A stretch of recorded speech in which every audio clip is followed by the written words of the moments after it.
Hey guys, Spirit of the Law here. In this video, we're going to be taking an initial look at the Dravidian's unique water unit, the Thirisadai. I realize water maps aren't everyone's favorite, but I think having some working knowledge of the new units seems pretty useful. I want to start first though by framing all of this within the Dravidian's overall tech tree and existing bonuses. Officially, they're a naval civ, and at least early on here, there's a lot of speculation this is going to be a top tier civ on water maps. First, they receive 200 wood when they hit a new age. Second, their fishermen and fishing ships carry more, which gives better efficiency on deep fish especially. And third, their docks provide the population room of a house. They also have a completely open water tech tree, so you can see they really do have a lot going for them. The thing to keep in mind though is most of these effects are peaking in feudal age to early castle. The free wood advantage ends when you hit Imperial. Fishing ships eventually switch to fish traps, where their bonus matters a lot less, and extra population space from docks just doesn't really mean that much in late Imperial, so the effect of their bonuses are much more helpful in the early game. That's where the Thirisadai comes in though, as an Imperial Age only unit. The way I see it, it really is their only late game water bonus, for what's supposed to be a naval civ. So with that being the rationale for why this unit exists, let's see how good it is. The description says it counters warships, which is a little ambiguous of whether something like a fire ship is included in that.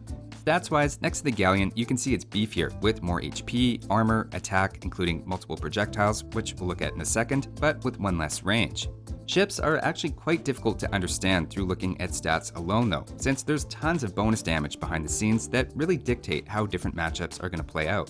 I should note here as well that the Thirisadai is double the cost of the regular galleon line, though of course it's still considerably cheaper than something like the cannon galleon. The prices shown here reflect their cost without shipwright, just to keep the numbers clean, but the wood costs can all be brought down by 20%. Jumping back to its attack, it's really something we need to see in action to fully understand. You can see here there's two types of projectiles, with the main projectile carrying the full attack, along with 9 bonus damage to ships and buildings, and another 4 against rams and trebuchets. The main projectile is what does the majority of the damage. The extra spear-looking projectiles all just carry 1 attack. The extra projectiles have a bit of spread and inaccuracy, but you can see even at their maximum range, they still land basically 100% of the time. It does reload a little bit slower than galleons, but between some hidden bonus damage and the extra projectiles, that's more than compensated for. In certain matchups, like against the fast fire ship, it can be pretty impactful though, and changes the amount of damage they do from 3 to 7. Something else to know about the unit is it's relatively slow, as you'd probably expect given its size and HP, though there are a couple of ships that it can outrun. Keep in mind you can also increase its speed by 15% with the dry dock technology. Its build time is also slightly worse than the galleon and fire ship, but probably not enough that you'd notice. And with the ease of building extra docks, the main bottleneck is probably going to be its cost. So now that we have a snapshot of the unit, let's get right down to it and see how they perform. I'm not going to do anything too fancy here, and we'll value gold and wood the same and balance their cost without shipwright factored in. To start with, against the galleon with equal resources, they actually perform very well and end with about 40% of their HP left over.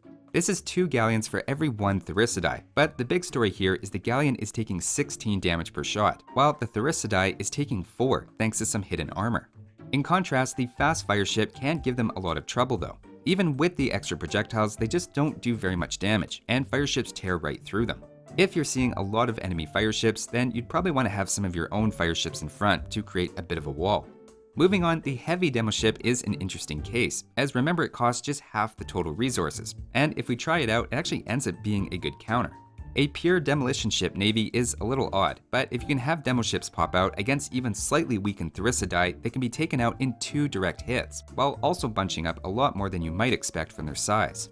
In contrast, cannon galleons are of course not a great counter without other support. This is a long-distance siege specialist, so that's about what we'd expect, and I have to say, if you're fighting Thirisadai or any warship with full cannon galleon, I'd say something has already gone wrong. As for how they do against some of the other unique naval units, it turns out the longboat actually wins pretty easily. This is mostly carried by the fact that they cost so much less, and if we were to use equal numbers of units instead of balanced resources, then the Thirisadai would look much better. Still, this matchup in particular tells me the balance for the unit is in the right ballpark, and its higher cost is appropriately compensated with better stats without being too strong.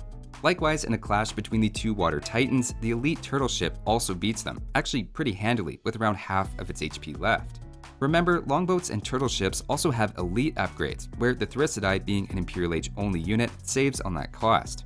To close with a bit of redemption, you can see they actually pretty easily handle elite caravels.